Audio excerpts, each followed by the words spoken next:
Thân chào cả nhà, không nên xem chùa đâu đó. Nhớ đăng ký, like, comment để ủng hộ team nha. Một viên thiên thạch rơi xuống trái đất. Tất cả loài người trong vòng 3 ngày đều dần dần mất đi thị giác. Và tôi đột nhiên lấy lại được thị lực. Khám phá ra sự thật của thế giới.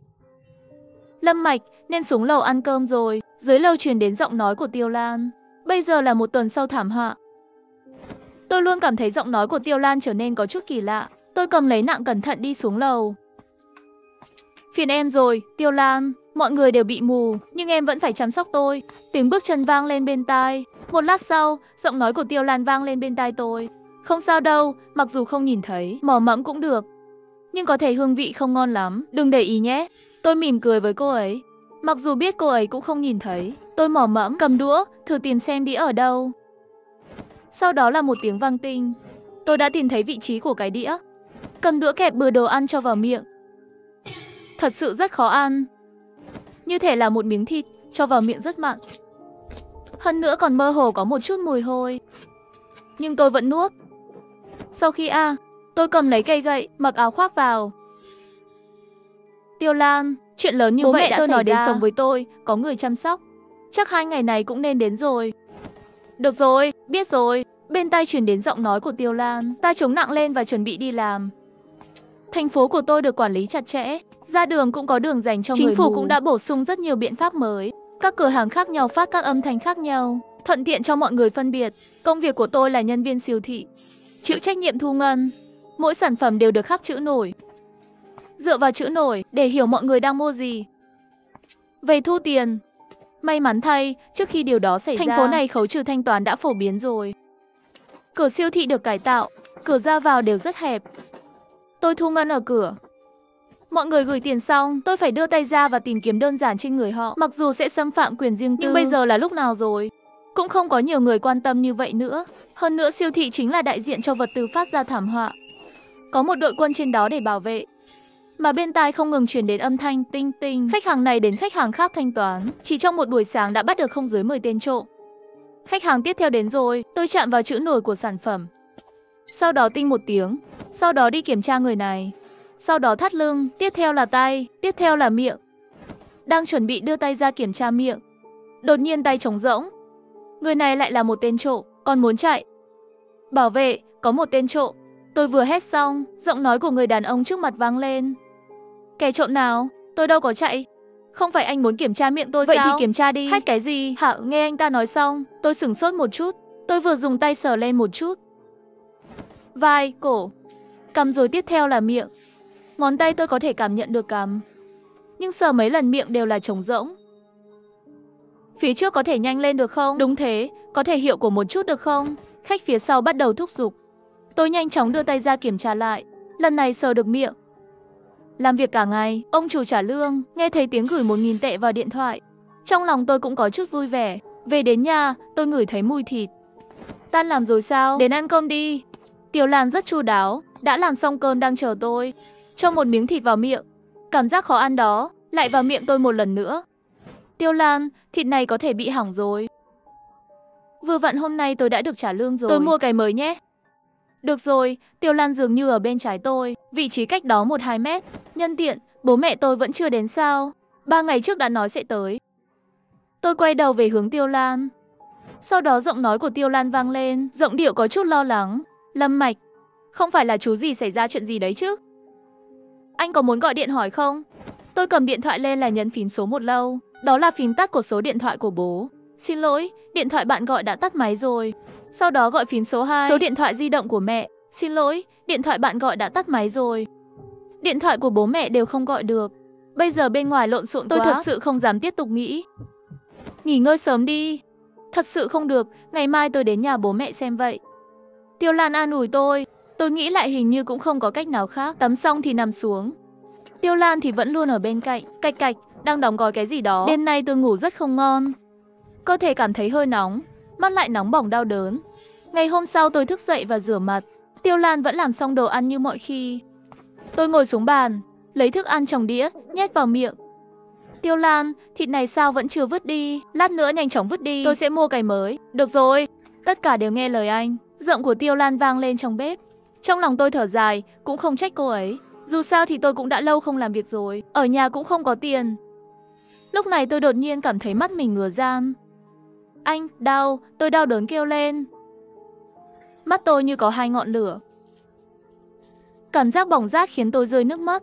Lâm Mạch, anh bị sao vậy? Tiêu Lan vội vàng chạy từ nhà bếp tới. Lúc này cảm giác bỏng rát trong mắt tôi biến mất. Đồng thời, tôi ngạc nhiên khi thấy. Tôi thấy được rồi. Tôi chậm rãi ngẩng đầu lên, lập tức cảm thấy sợ hãi. Máu thịt nát bét trên bàn trước mắt. Trên đó còn có một số dấu vết bị đao rạch, trên bàn có một cái xác bị chặt. Là cơ thể của một người đàn ông. Quần áo nam. Tôi biết. Là cha tôi. Sau đó nhìn đĩa. Đó là đùi của một người đàn ông. Còn đầy những con giòi màu trắng. Lâm Mạch, anh bị sao vậy? Giọng của Tiêu Lan vang lên sau lưng tôi. Trong lòng tôi kinh ngạc, kết hợp với suy đoán của mình về Tiêu Lan mấy ngày nay. Trong lòng đã có một ý nghĩ không tốt rồi. Nhanh chóng ám thị cho chính mình. Lát nữa dù nhìn thấy gì cũng không thể có phản ứng. Tôi không biết, mắt tôi rất đau. Không biết có phải là phóng xạ nghiêm trọng không? Tôi không quay đầu lại, Tiêu Lan từng chút một vòng đến trước mặt tôi. Tôi nhìn Tiêu Lan. Lúc này Tiêu Lan toàn thân sưng lên, thân thể đầy vết thương. Trong vết thương lòi ra xúc tu màu đỏ. Cổ gần như hoàn toàn thối rữa. Có một xúc tu kết nối với đầu. Thao nào giọng cô ta kỳ lạ. Đó là vì sự thối rữa của cổ. Nó đang trở nên tồi tệ hơn. Tiêu Lan, lát nữa cô đi mua chút thịt tươi nhé. Cái này thì vứt đi. Sau đó đợi tôi tan làm rồi, chúng ta đi giúp mọi người xem. Tôi đè nén nỗi sợ hãi và nói. Được rồi, vậy tôi sẽ đợi anh tan làm. Tiêu Lan vừa nói vừa trở lại nhà bếp. Tôi cảm thấy nhẹ nhõm khi cô ta đi. Phải đi ngay bây giờ. Nhưng vừa mới đứng lên vừa xoay người, phát hiện Tiêu Lan đang nhìn tôi. Phải, nhưng đang đứng trong bếp. Phát ra âm thanh cạch cạch là đang chặt mẹ tôi. Mà cổ lại thò ra 2 mét. Luôn ở sau lưng tôi nhìn chằm chằm vào tôi. Tôi sợ tôi có chút thay đổi. Con quái vật này sẽ trực tiếp giết tôi. Tôi đi làm đây. Tôi cầm nặng mỏ mẫm từng chút một về phía cửa. Tôi nhất định phải nhanh chóng báo cáo tình huống này cho quân đội. Nhưng vừa đi ra cửa, nhìn con phố trước mặt tôi không thể tin được. Đường phố có đầy mùi thối rữa. Xác người nằm đầy trên đường phố. Trong thành phố, mèo hoang và chó hoang đang ăn xác, chuột đi theo bầy. Trên bầu trời không biết kền kền từ đâu tới, như thể đang chờ đợi cái chết đến. Điều làm tôi sợ nhất là trên bầu trời, một con mắt đỏ lẫn trong mây đang nhìn thành phố này. Trên cửa sổ cao tầng, một xúc tu dài vài trăm mét. Những xúc tu đầy nhãn cầu đang vặn vẹo, như thể đang quan sát thành phố này. Nhiều người đi bộ trên đường cũng trở nên giống như Tiêu Lan. Tôi không thể tiết lộ sự phục hồi mắt của mình. Tôi là niềm hy vọng của thành phố, là hy vọng của nhân loại. Nghĩ đến đây, tôi lại lần nữa mò mẫm đập đất bằng nạng. Tiến lên. Tôi đến siêu thị. Vào bằng cửa sau, tiếng cửa cuốn vang lên. Khách hàng bước vào từng người một, bắt đầu chọn những gì mình cần. Tôi đã nhìn thử, đúng như tôi nghĩ. Có những người bình thường ngoài kia, ngoài ra còn có những con quái vật ký sinh trong cơ thể người. Có lẽ, trước đây tôi không chạm vào miệng người đó. Chắc là đầu của người đó thực sự thối rữa quá mức. Tôi không biết phải làm gì bây giờ. Một số khách hàng chỉ có vết thương nhỏ trên người, vết thương kéo ra, những xúc tu nhỏ như sợi tóc. Chắc là vừa bị ký sinh không lâu. Tôi cố nén buồn nôn không ngừng đi mò mẫm. Một buổi sáng qua đi, khách hàng đã đi hết rồi. Ông chủ cầm hộp cơm mò mẫm đi tới, đặt hộp cơm xuống và vỗ vai tôi. Lâm Mạch, vất vả rồi, chúng ta ngồi đây nghỉ một chút. Ngày mai anh nghỉ ngơi đi. Ông chủ nói rồi ôm tôi. Cái ông của người đàn ông lớn, tôi thực sự không thể chịu đựng được. Đừng để camera giám sát chú ý đến tần suất cậu chớp mắt. Cái gì? Ông chủ thả tôi ra. Xem ra khôi phục thực lực chắc chắn không chỉ có mình tôi, nhưng mọi người đều không dám phản kháng. Tôi lấy cơm hộp nhét vào miệng. Phải làm gì đây? Liên hệ với quân đội, họ có vũ khí, chắc chắn sẽ tiêu diệt bọn quái vật. Lúc này, tôi đột nhiên phát hiện có một ghi chú dưới cơm. Tôi lặng lẽ lấy nó ra, quay lại và làm cho camera không nhìn thấy. Mở ghi chú ra, bên trên viết, sau giờ làm việc tôi sẽ để cậu dỡ hàng. Xem ra ông chủ cũng nghĩ giống tôi. Lúc chiều tôi làm việc bình thường. Mỗi khi nhìn thấy những con quái vật này, trong lòng lặng lẽ đối mặt. Nhất định phải trả thù cho cha mẹ và Tiêu Lan. Cả buổi chiều trôi qua như vậy. Sau giờ làm việc, ông chủ bảo tôi đi dỡ hàng. Tôi và ông ta đi vào con hẻm phía sau. Hai bên con hẻm này là mật sau của tòa nhà. Không có camera, đôi mắt trên bầu trời cũng có thể bị che khuất. Ông chủ nhìn xung quanh để chắc chắn không có ai. Nhẹ nhõm nói: Lâm Mạch, tôi biết cậu đã có thể nhìn thấy rồi, cũng nhìn thấy đám quái vật kia rồi. Tôi sẽ nói ngắn gọn. Bây giờ có rất nhiều người đã hồi phục thị lực, mọi người đã bắt đầu tổ chức rồi. Muốn chống lại và tiêu diệt những con quái vật này, đi với tôi. Ông chủ đưa tôi đến trước một cái nắp cống, nâng nắp cống lên một cách khéo léo. Tôi theo ông ấy xuống cống. Lát sau, một nhà kho khổng lồ xuất hiện trước mặt tôi. Bên trong không dưới mấy trăm người đều đang bận rộn, một số thậm chí còn là hàng xóm của tôi. Một số người trong số họ đang gỡ các loại vũ khí bên cạnh tự động bổ sung súng, còn có một số bệ phóng tên lửa lớn nữa. Súng được trang bị cho máy bay chiến đấu. Mấy ngày nay chúng tôi đã phát hiện ra rồi, con quái vật đó đến cùng với thiên thạch là sinh vật tổ ong. Nói một cách đơn giản, đó là một cơ thể mẹ khống chế. Nếu cơ thể mẹ chết đi, họ cũng bị giết thịt như vật chết. Ông chủ đi đến một cái lồng kính khổng lồ, bên trong có một người đàn ông, toàn thân người đàn ông, toàn thân đầy xúc tu như Tiêu Lan vậy. Sau đó ông chủ đưa tôi đến một bãi đất trống. Trên bãi đất trống có rất nhiều máy bay chiến đấu. Chờ súng đạn của chúng ta gỡ lỗi xong, ngày mai chúng ta có thể ra tay với đám quái vật kia rồi. Nhưng lúc đó, chắc là tất cả quái vật đều sẽ chống cự, cần phải chuyển người ra khỏi thành phố. Nhưng tôi không biết làm thế nào để thông báo cho mọi người ra khỏi thành phố. Nghe được điều này tôi đã rơi vào suy nghĩ. Lúc này một ông già mặc quân phục đi tới. Triệu Thiên, ông không ở trên đấy canh siêu thị, xuống đây làm gì? Của ông là siêu thị lớn nhất thành phố chúng ta rồi. Thời gian dài không có ai, quái vật sẽ phát hiện dị thường. Ông chủ là Triệu Thiên. Triệu Thiên thấy vậy kéo tôi nhìn ông già nói: Ai, đây là nhân viên cửa hàng của tôi, cũng hồi phục thị lực, mang đến đây. Ông già nghe xong không nói gì, vẫy tay. Hai người liền đè tôi xuống. Các người làm gì vậy? Làm gì vậy? Tôi cố gắng hết sức chống cự. Hai người này không có ý dừng lại, kiểm tra tôi cẩn thận. Sau đó một vài người nhìn tôi từ trên xuống dưới. Một lát sau, ông chủ vẫy tay. Không có mũ trên người, không có vết thương, không có xúc tu, là con người. Ông già thở dài nói: Ngày mai sẽ hành động. Tối nay phải nghĩ ra cách có thể không khiến quái vật phát hiện dị thường, để người dân ra ngoài thành phố. Tôi gãi đầu nhìn máy bay chiến đấu ở quảng trường. Số phận của nhân loại có thể phụ thuộc vào ngày mai. Có lẽ, tôi nhìn ông già nói: Tôi có một cách.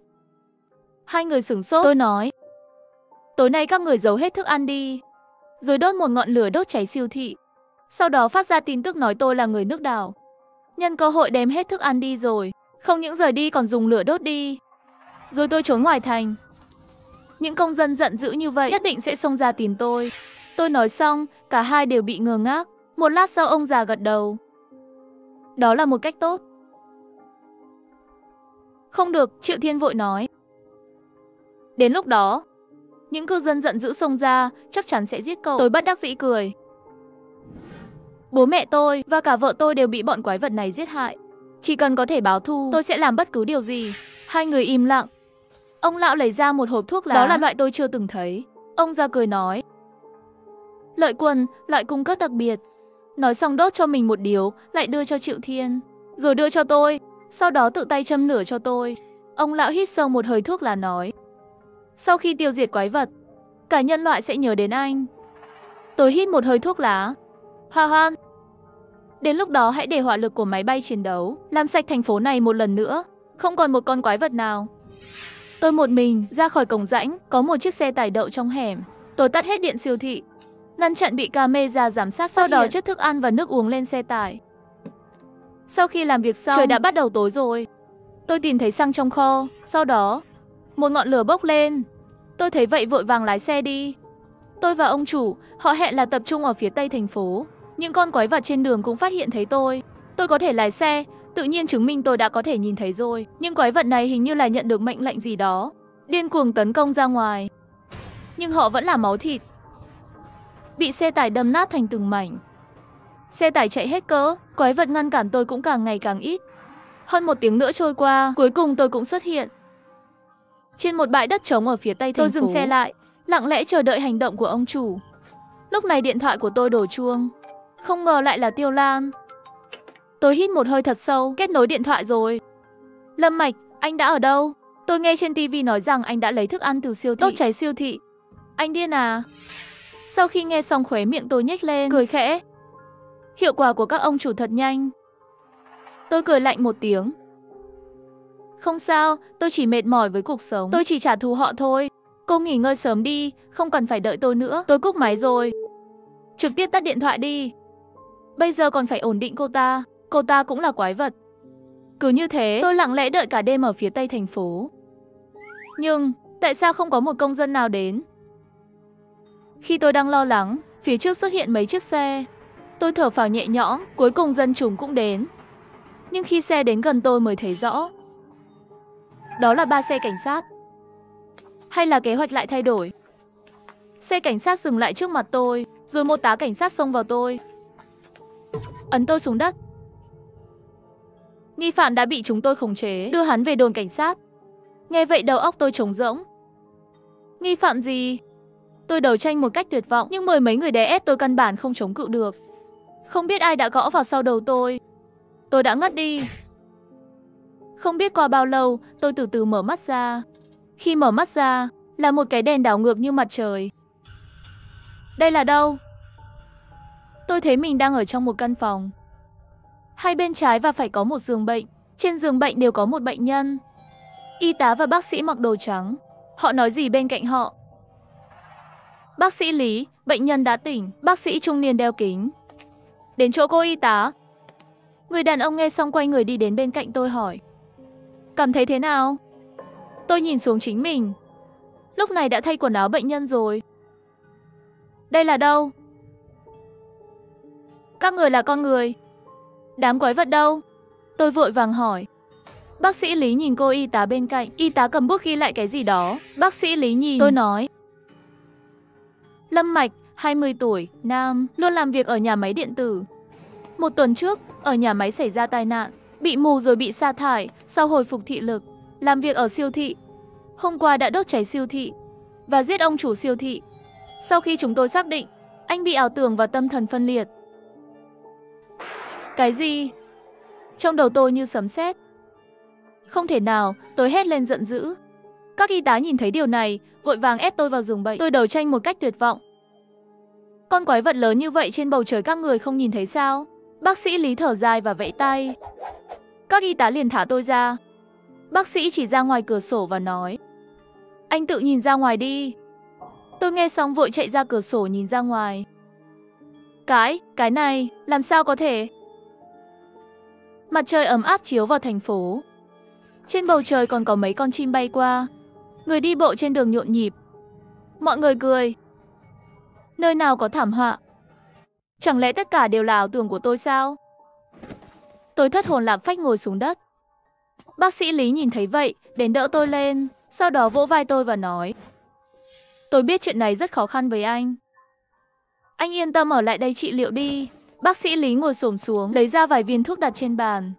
Tiếp tục nói, sáng, trưa và tối uống mỗi viên. Nhớ uống thuốc đúng giờ, đừng nói chuyện với các bệnh nhân khác. Nếu không, những gì anh nói sẽ khiến họ tin là thật. Nói xong liền đưa các y tá đi. Sau khi họ đi, tôi đến cửa sổ, nhìn đám đông bên ngoài qua lại. Cũng tốt, như vậy cũng tốt. Ít nhất không phải là tận thế. Cứ như vậy, tôi đang dưỡng bệnh ở bệnh viện. Trong thời gian này không ngừng có người đến thăm tôi. Tất cả đều là bạn bè hoặc đồng nghiệp trước đây của tôi. Nhưng tôi không nhớ gì về họ cả. Hôm nay bác sĩ Lý đến kiểm tra bệnh tình của tôi. Tôi nhìn thấy vậy cười nói. Này, bác sĩ Lý, bệnh này của tôi còn bao lâu nữa mới khỏi? Bác sĩ Lý nhìn thoáng qua tài liệu trong tay mình, sau đó nói. Vốn là cần người nhà đến đưa anh đi. Nhưng xin lỗi, chúng tôi không liên lạc được với gia đình anh. Còn về bệnh tình của anh, dự kiến khoảng 1 tháng hẳn là có thể xuất viện rồi. Tôi nghe xong gật đầu nói cảm ơn ông. Bác sĩ Lý đã đi rồi. Tôi muốn đứng dậy và hoạt động. Vì vậy liền không ngừng đi lại trong phòng. Con trẻ, làm sao cũng bị bệnh này. Ngồi trên giường bên trái tôi, người đàn ông trung niên nhìn tôi nói. Hắn khoảng 50 tuổi, đeo một cặp kính.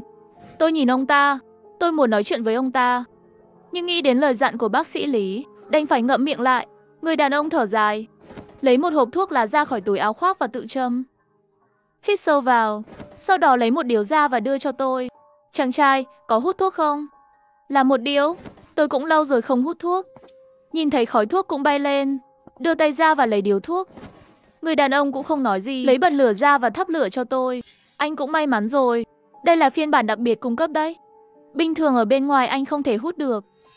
Nghe vậy, trong đầu tôi như bị nổ tung. Thuốc lá trong tay run rẩy rơi thẳng xuống đất. Tôi nắm lấy tay người đàn ông. Tôi cố nén sự kích động và sợ hãi trong lòng. Đến bên tai ông ta thì thầm. Thiên thạch, mất đi ánh sáng, quái vật, xúc tu. Tôi nói, người đàn ông với sắc mặt thay đổi rất nhiều. Anh bạn già, cả ngày nay anh nằm trên giường không tốt đâu. Tôi sẽ đưa ông đi tập luyện. Đến lúc phải di chuyển rồi. Cứ như vậy, tôi kéo ông ta đến một góc.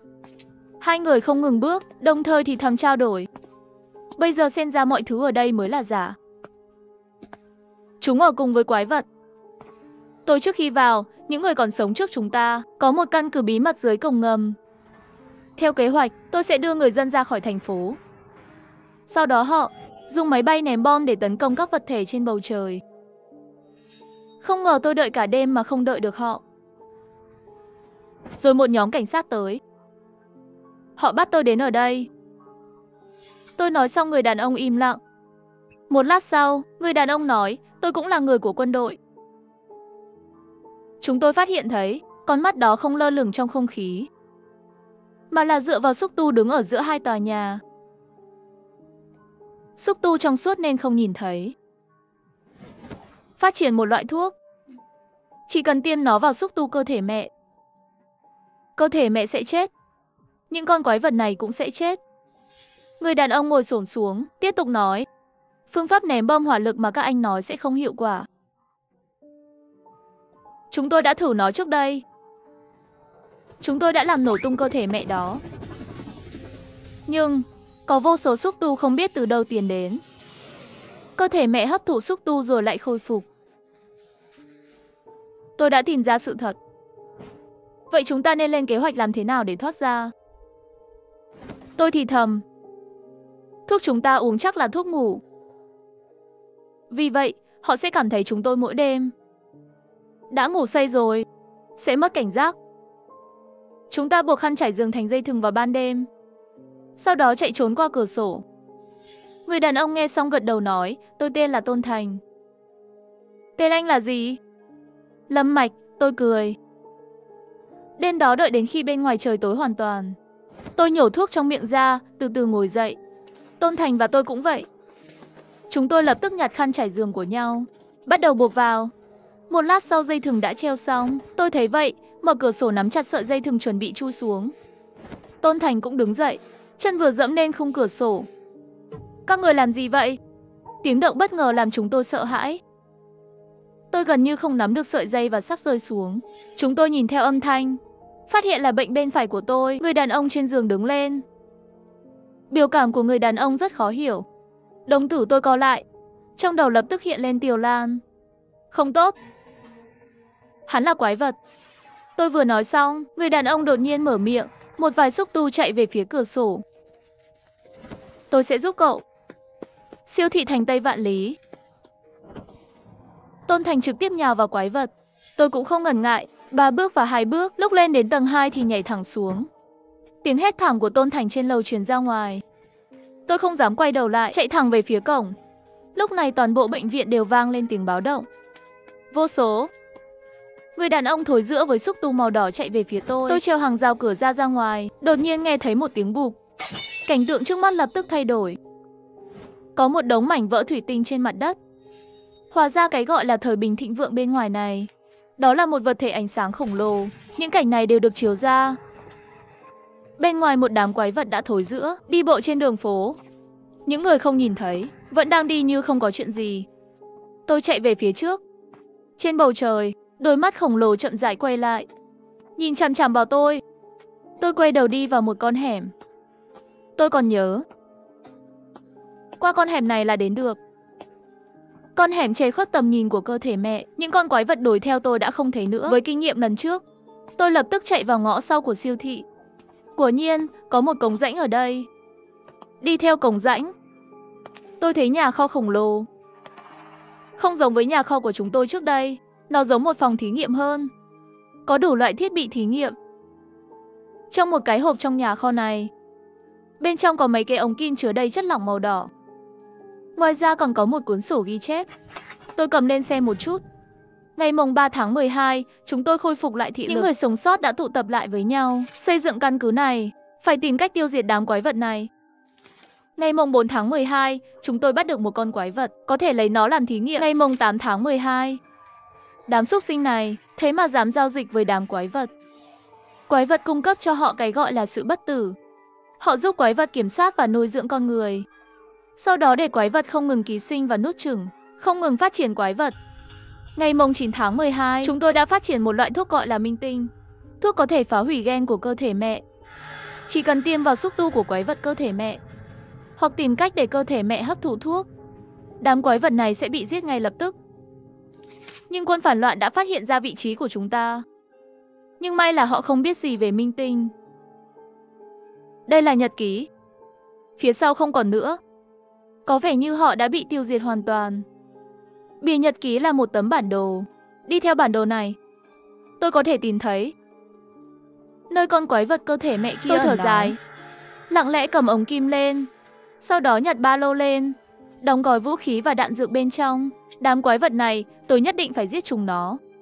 Đi hơn nửa tiếng, cuối cùng tôi đã đến được vị trí trên bản đồ. Tôi leo lên thang, cẩn thận mở cống ra xem. Xung quanh không có quái vật đang trông chừng. Tôi lẻn vào tòa nhà. Đây là một tòa nhà chọc trời trăm tầng. Muốn từng chút đi lên chắc chắn không được. Chỉ có thể đi thang máy.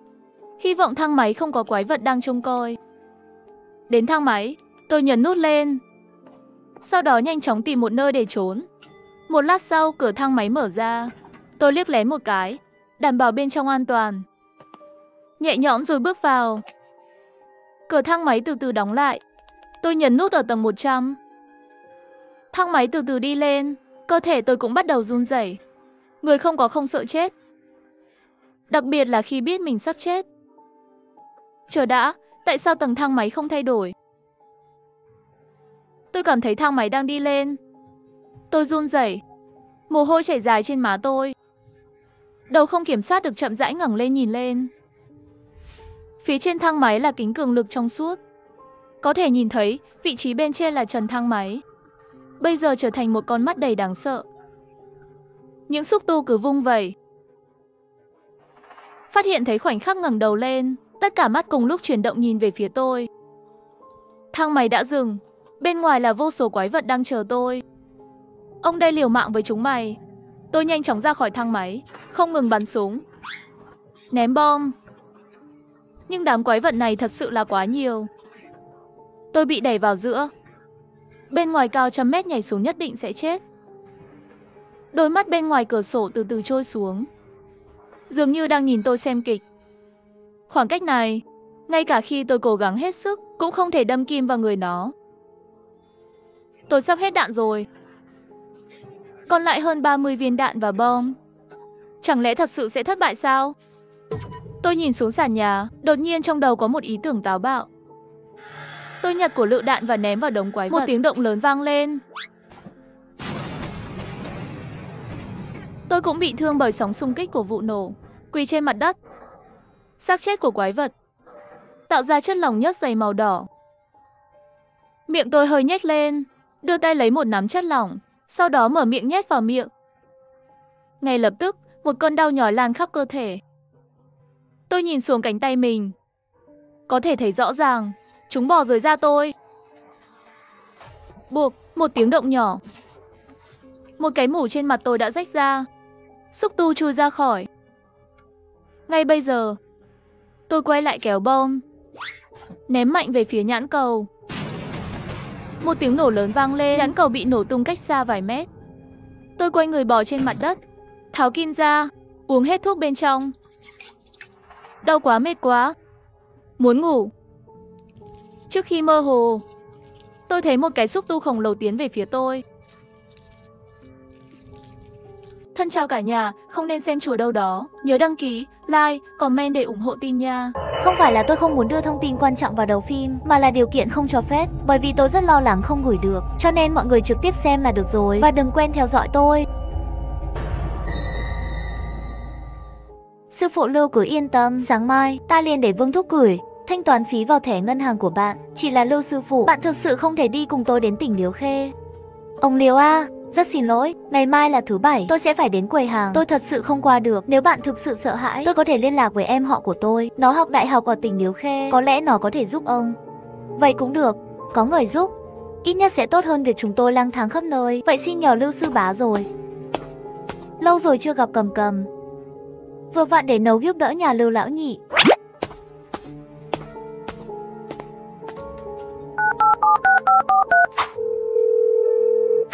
Anh họ gọi cho tôi muộn thế này. Chuyện gì vậy? Lưu Cầm à, tùy em khi nào được nghỉ phép vậy? Nghỉ phép? Ngày mai bọn em sẽ phác nghỉ phép. Bởi vì kỳ thi đại học, cho nên mấy ngày nay bọn em không ở trường. Em đã thu dọn xong hành lý của mình rồi. Ngày mai sẽ về nhà. Đến lúc đó đi tìm anh chơi cùng nhé. Vãi thật, tốt như vậy sao? Em vẫn còn ở tỉnh Điếu Khê phải không? Anh có một việc muốn nhờ em. Chuyện gì vậy? Cũng không đặc biệt rắc rối. Vì vậy, chỉ cần em giúp ông ta hoàn thành việc này, đến lúc đó anh sẽ cho em 500 triệu. Con mẹ nó, 500 triệu, vậy anh họ gì? Với tình cảm của chúng ta, giúp anh một việc chắc chắn không có vấn đề gì. Nói về tiền hay không có tiền, thật là tổn thương. Đây là em giúp rồi. Hãy cho em số điện thoại của người đó. Em sẽ liên lạc với ông ta ngay bây giờ. Anh lập tức gửi số điện thoại di động của anh ta. Anh đã đưa bùa dẫn hồn cho hắn rồi, cho nên chuyện này không có rắc rối gì cả. Em tùy cơ ứng biến đi. Có Lưu Cầm, chắc là có thể dễ dàng xử lý được. Cuối cùng cũng có thể ngủ một giấc. Ngày mai phải đi tới quay hàng ở cổng khu vực. Lại một ngày vất vả nữa. Lão ca à, cả đời này chắc anh không phát tài được đâu. Con mẹ nó, cậu dựa vào cái gì mà phán như đúng rồi. Anh à, đừng phấn khích. Tôi vừa nhìn thấy khuôn mặt của anh rồi. Anh là người nghèo. Vãi, cậu xem khuôn mặt vớ vẩn gì vậy? Tại sao tôi không phát tài được cơ chứ? Cả đời tôi chưa từng làm chuyện gì xấu, sao không thể phát tài được? Ông chủ của chúng tôi lại là Bao Tiểu Tam, là một kỹ sư tồi tệ, làm chuyện xấu làm sao còn có thể phát tài? Anh à, từ khuôn mặt của anh, trước hết, anh rất hẹp hòi, hơn nữa làm việc gì cũng thích lười biếng, nhưng bản chất con người của bạn không phải là xấu. Nhưng do dự làm việc, nghiêm túc làm cho bạn tàn nhẫn, lại nhìn về phía trước và phía sau. Vậy tại sao bạn lại đặt người nghèo nhầm lẫn với người tốt? Anh chỉ đơn giản là nghèo. Con mẹ nó, thầy bói này nói cái gì vậy? Tôi do dự làm gì? Tại sao lại nhìn về phía trước và phía sau? Người ta bói toán đều nhận một số cái hay để nói. Những lời anh nói này đều rất khó nghe. Tôi chỉ nói sự thật. Anh tức giận vì xấu hổ, cuộc sống không như mong muốn, tự mình không muốn lên được, thay vào đó phàn nàn về sự bất công của số phận. Hơn nữa còn có mắt xấu đặc biệt nhiều. Anh chỉ có thể tự coi mình là người tốt, đứng trên nền tảng đạo đức cao để phàn nàn về sự bất công. Dù sao cũng không bao giờ muốn vấn đề của mình. Giống như anh muốn đánh tôi, nhưng ngươi lại không dám động thủ, bởi vì ngươi sợ không đánh được ta. Cho dù đánh ta một trận, anh cũng phải đối mặt với chi phí y tế đắt đỏ. Cho nên đây là tính cách do dự của bạn. Hèn nhát. Tên đầu trâu lòng rắn như ngươi, tôi thấy anh là kẻ nói dối. Rõ ràng là mình có vấn đề, bị người ta đâm trúng vết sẹo rồi, vẫn còn ở đây, thật không nói nên lời, tôi thích nói sự thật.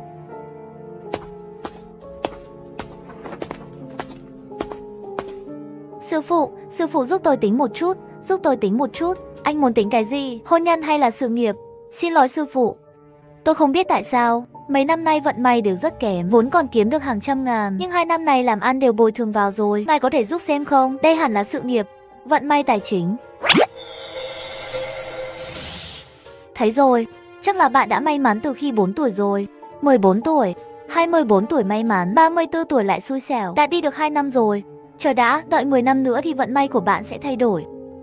Vậy thì tôi còn 8 năm xui xẻo nữa. Sư phụ này, nhà tôi sắp tan nát rồi. Ở đây bạn có đồ vật nào có thể kiếm tiền không? Ôi anh bạn, đây là vận may bạn phải trải qua. Con người cả đời đều ở trong chu kỳ âm dương. 10 năm một vận may lớn. Ngay cả khi tôi cung cấp cho bạn một số mặt hàng may mắn ngay bây giờ, và trên thế giới này, không có gì có thể so sánh với sự bình tĩnh của tâm lý bản thân. Miễn là bạn ngừng bốc đồng trong 8 năm tới, kiểm soát cảm xúc, đừng cáu kỉnh, đừng trách người khác. Vậy, 10 năm tới vận may của bạn chắc chắn sẽ rất giàu có. Mặc dù 8 năm này không ngắn, nhưng coi như là rèn luyện tâm trí đi. Cái này đại sư à, thay đổi suy nghĩ có thực sự hiệu quả không? Vị đại ca này không biết. Thay đổi suy nghĩ, theo một nghĩa nào đó, là thay đổi từ trường xung quanh cơ thể bạn. Tình huống của đời người, nó giống như một hiệu ứng bướm. Với tâm thái của mình thì sao? Phong cách làm việc như thế nào? Tự nhiên sẽ quyết định cuộc sống sau này của bạn. Giống như trước đây tôi từng tính cho một chị gái khiếu nại với tôi. Trên đời này không có một người đàn ông tốt. Hắn luôn gặp một số tên khốn, nhưng không biết hình thức của chính anh ấy, phong cách và tính cách dễ dàng trêu chọc những người đàn ông đó. Tình huống này cũng giống như bạn. Nếu bản thân ở năng lượng tích cực, vậy thì người tiếp xúc với bạn nhất định cũng là một nhóm tích lũy. Người cực hướng lên thì ngược lại, từ trường của bạn là tiêu cực. Những người có từ trường tốt tự nhiên cũng sẽ nao núng, bởi vì họ cảm thấy không khỏe. Đây là từ trường của chính nó, cũng là nền tảng của phong thủy. Thì ra là vậy. Cảm ơn đại sư. Tôi biết phải làm gì. Đây là tiền treo. Cảm ơn. Người này có tâm thái tốt, chắc chắn sẽ thành công trong tương lai. Không tệ.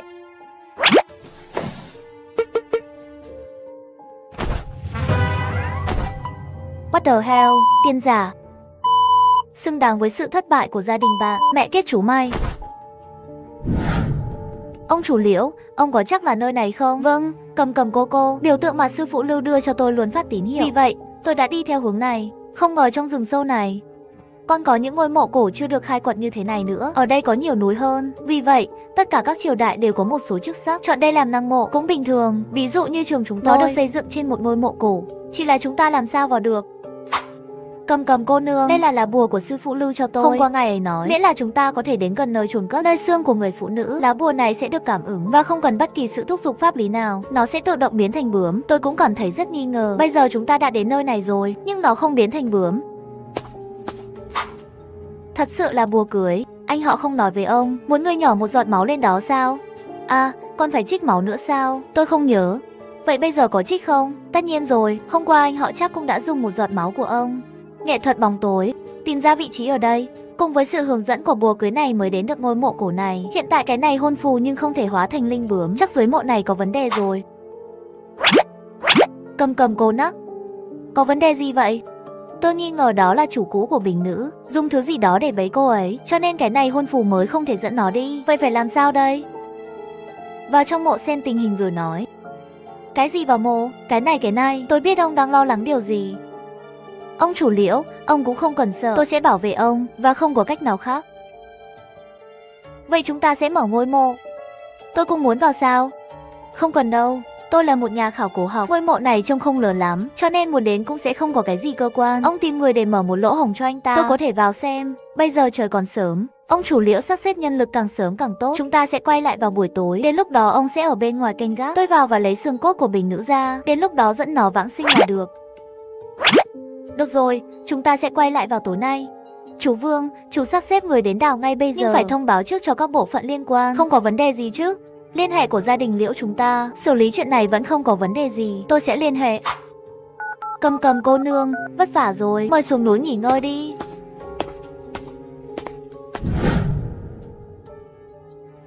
Vị đại nương này, cô cũng quá không tử tế. Mày không biết lọt à? Người này chết hết rồi, ngươi còn cầm tử sáo của hắn đến xem bói. Nếu như gặp được thầy bói không biết làm, sẽ làm hại người ta, hiểu không?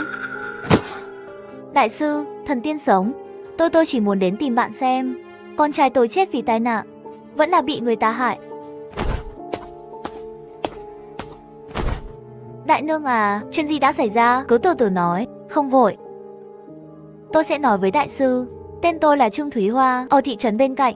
Kết hôn ở đây hơn 20 năm trước. Năm ngoái con trai tôi thi đại học là học giả khoa học hàng đầu trong quận, được nhận vào một trường đại học công nghệ nổi tiếng trong nước, không hề phóng đại. Tương lai của đứa trẻ rất tươi sáng.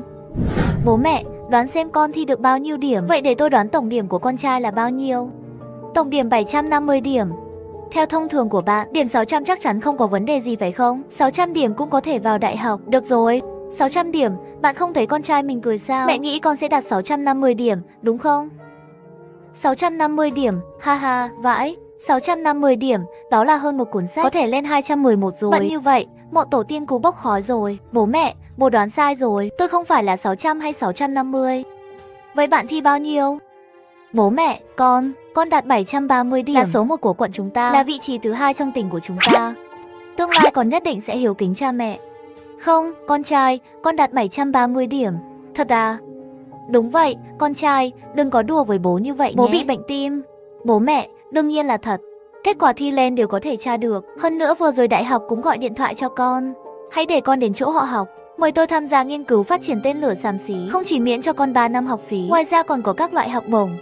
Có thật không? Con trai thật sự rất ngầu.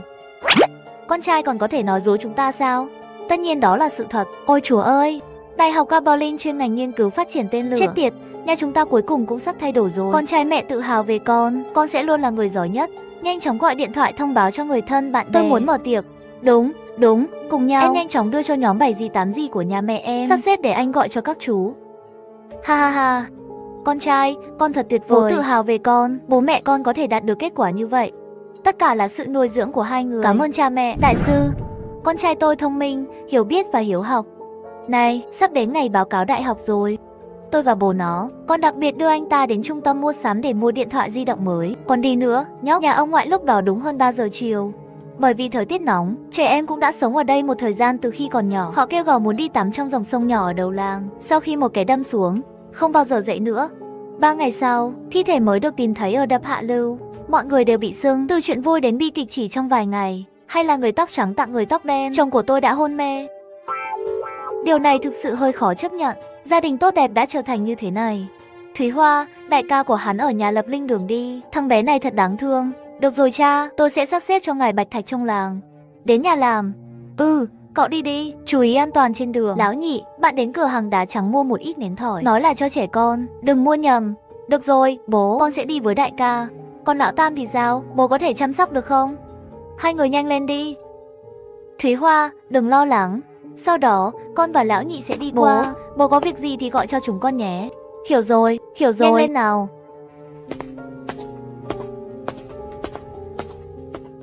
Đám tang của đứa trẻ cũng do cha tôi làm. Bởi vì người yêu tôi quá buồn, ở bệnh viện nửa tháng. Thời gian đó của tôi cũng là một mớ hỗn độn. Mấy anh em nhà mẹ tôi thấy tôi buồn quá mức. Hãy để tôi ở nhà mẹ tôi một thời gian, không cho tôi thấy vật nhớ người, nhưng máu thịt của chính của mình. Vừa rời đi, làm sao có thể không nhớ. Tôi vốn là người không tin vào bói toán nhất, luôn tin rằng con người định thắng trời, chỉ cần cố gắng là có thể thay đổi cuộc sống. Nhưng đúng như câu nói đó, không đau khổ, không tin quỷ thần, gia đình gặp phải chuyện như vậy, nên tin của tôi cũng bắt đầu dao động. Một thời gian trước nói chuyện với người khác, nói về bên này có một quý ông không chỉ có thể xem phong thủy, còn có thể đoán mệnh, cho nên tôi đến xem. Người ta nói dùng từ sáo của người đã chết để đoán vận mệnh là không tốt, nhưng tôi chỉ muốn xem thôi. Con tôi thiệt mạng trong một tai nạn, vẫn là bị người làm hại. Này, trong trường hợp này, vậy thì tôi sẽ tính ra tội nghiệp thiên hạ cha mẹ.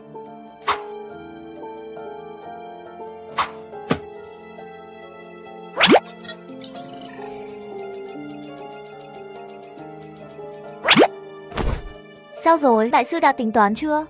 Tính ra rồi, con trai ông năm ngoài đã dùng vị thần mặt trăng, thiên khắc địa trong, lại gặp tiêu thần đoạt thức ăn. Nó giống như một cái cây bị chặt rễ, sức sống bị cắt đứt. Tháng 8 năm ngoái lại kích hoạt mìn, cho nên là người chết đuối, không còn nữa. Đại sư, sinh tử thật sự là định mệnh sao? Sao lại thế?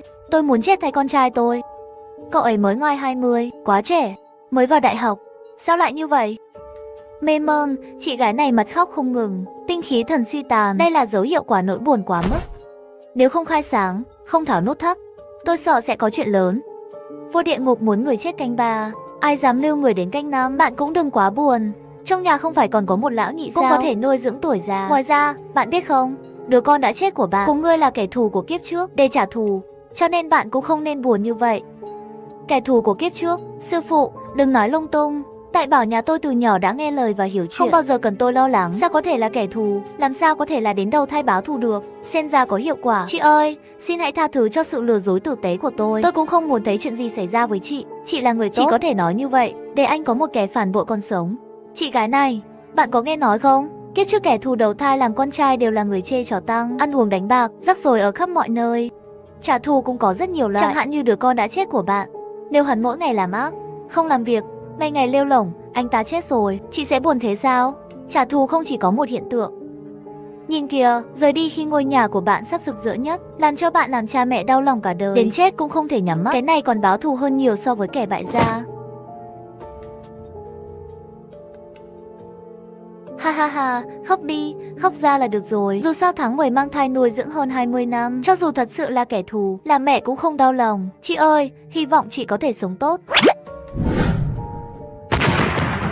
Ông chủ Liễu, ngôi mộ ở đây đã bị nổ tung rồi, tôi sẽ vào xem ngay bây giờ. Các người ở ngoài kia, cầm cô nương xin đừng vội, cho nhân viên thông báo cho chúng tôi rồi mới đến. Ông chủ, ngôi mộ ở đây đã bị nổ tung rồi, bây giờ đã có thể vào rồi. Chúng ta sẽ qua ngay. Ông chủ, ông canh gác bên ngoài là được, tôi sẽ vào ngay. Cho tôi lấy xương của bình nữ ra, đừng chạy lung tung. Cô một mình được không?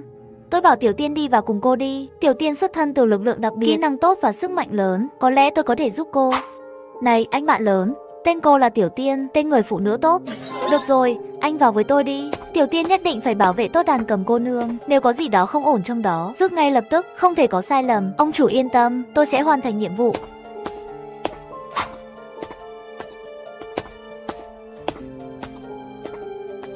Không ngờ ngôi mộ này đã trải qua hàng trăm năm. Không khí bên trong vẫn rất lưu thông. Tuyệt vời, người thiết kế ngôi mộ này chắc chắn là một bậc thầy. Đây chắc là phòng mộ chính. Theo nghi thức từ đạo cổ xưa, chính các cô gái sẽ đeo bông tai. Tiểu Tiên đi theo tôi, chúng ta đi bông tai xem thử. Mê mơn, chắc là ở đây rồi. Dùng hôn phù thử xem. Linh bảo phúc mệnh phổ kiện 9 ngày tiền dâu đăng. Động cương thái huyền, giết quỷ. Hàng ngàn người, nhét nhát như luật lệnh.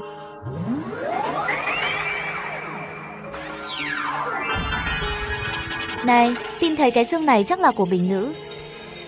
Thật sự là toàn bộ công phu.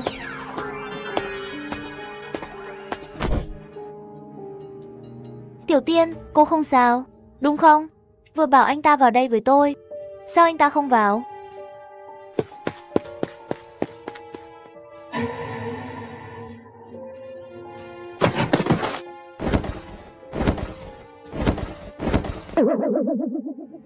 Vãi, Sambi, trong mộ này làm sao có thây mà. Còn cắn Tiểu Tiên. Thật sự làm tôi tức giận.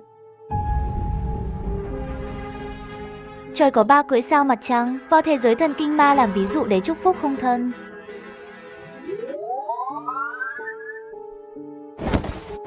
Nghiệt xúc, làm bị thương người, còn muốn chay.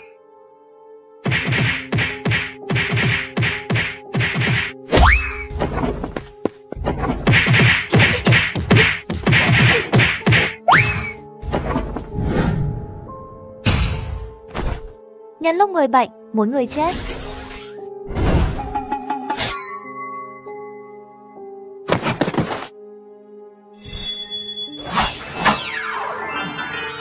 Ôi, khó quá. Tiểu Tiên bị Sambi cắn, nó có giống như trên tivi không? Trở thành Sambi. Nếu bạn không thể rút chất độc ra kịp thời, rất có thể sẽ biến thành Sambi. Vì vậy, hãy chắc chắn trong vòng 24 giờ dùng gạo nếp đắp lên vết thương ở cổ sau đó ngâm nước gạo nếp cho anh ta, có thể giữ được mạng sống, không có nguy hiểm đến tính mạng là được rồi. Nó còn trẻ quá. Đúng rồi, Cầm Câm cô nương, xương cốt của bình nữ có thể lấy lại được không? Không làm nhục mệnh, bạn tự tay cầm nếp nhăn trên xương. Có thể xay để cô ấy vãng sinh.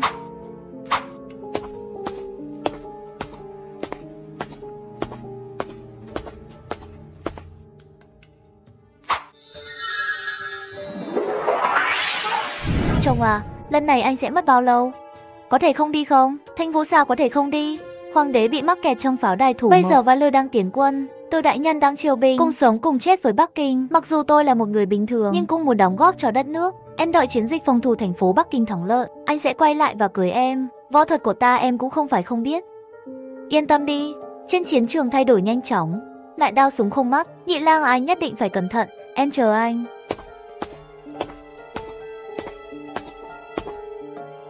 Nhị lang, trận chiến bảo vệ Bắc Kinh đã thắng. Em nghe người trong làng nói, tướng quân địch của anh trong trận chiến được người lớn và Thái hậu đánh giá cao. Em cũng mừng cho anh. Nhưng tại sao anh không quay lại? Chẳng lẽ ngươi quên ta còn đang chờ chàng sao? Chẳng lẽ vương gia có ý nghĩ đối với nữ tử? Có muốn cấp dưới đưa anh ta đến đây không? Anh đang làm gì vậy? Cướp phụ nữ. Chúng tôi mời cô ấy đến đây. Hiểu chưa? Vương gia nói rất đúng, là thuộc hạ quá lỗ mãng sao? Xin mời cô gái bên bờ sông đến đây. Chào cô nương, vương gia nhà chúng ta có mời. Vương gia, có thể hỏi chuyện của nhị lang từ vương gia không? Nếu có thể hỏi đường xuống của nhị lang. Được rồi, thưa ngài. Không, vị đại nhân này đừng giết tôi không muốn chết. Tôi còn phải đợi nhị lang của tôi nữa. Không cái gì. Ngươi có thể bị vương gia nhìn trúng, là vinh dự của ngươi. Sau khi chết cũng có thể hưởng thụ vinh hoa phú quý. Làm đi. Không.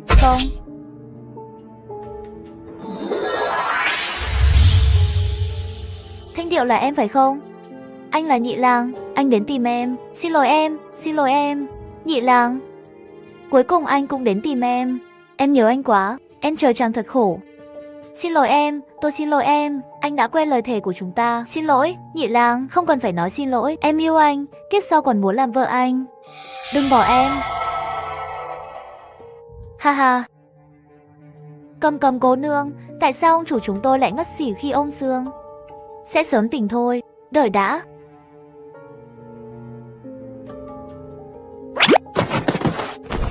Làm thế nào tôi có thể ôm bộ xương này? Sợ chết người ta rồi, chủ vương. Sao các người cách ta xa như vậy? Tôi vừa làm gì vậy? Ông chủ Liễu, ông không nhớ gì sao? Chuyện gì vừa xảy ra vậy? Tôi không nhớ gì cả. Tại sao tôi lại ôm bộ xương đó? Còn có cái này bình nữ vãng sinh chưa? Liệu lão bản bình nữ đã vãng sinh rồi? Duyên phận chính là kỳ diệu như vậy. Xuống núi đi. Xong rồi. Đi xuống núi.